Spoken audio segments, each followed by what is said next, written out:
மயிலாடுதுறை மாவட்டம் தரங்கம்பாடி தாலுகா அகர ஆதனூர் கிராமத்தில் பிரசித்தி பெற்ற அருள்மிகு புற்றடி மாரியம்மன் திருக்கோயில் உள்ளது. கோவிலின் 88ஆம் ஆண்டு தீமிதி திருவிழா கடந்த 3ஆம் தேதி பூச்செறிதலுடன் காப்பு கட்டி துவங்கியது. தினந்தோறும் அம்மனுக்கு கிராமவாசிகளால் அபிஷேக ஆராதனைகள் நடைபெற்று வந்தன. 15ஆம் நாள் திருவிழாவான தீமிதி திருவிழா இன்று வெகு விமரிசையாக நடைபெற்றது.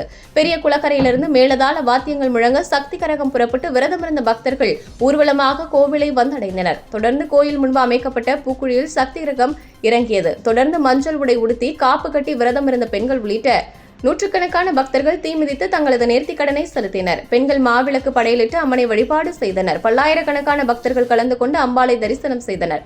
தொடர்ந்து அம்மன் சிறப்பு அலங்காரத்தில் எழுந்தருளி மகா தீபாராதனை காண்பிக்கப்பட்டு வீதி உலா நிகழ்ச்சி நடைபெற்றது.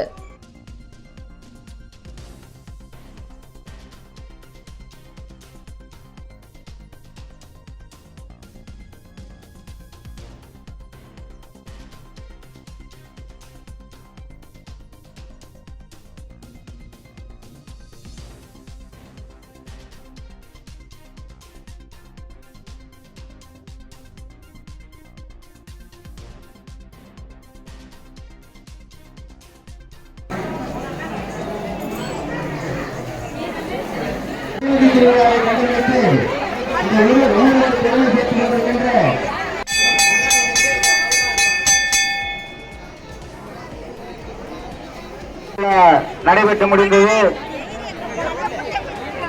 கிழக்கம் அகராதனூர்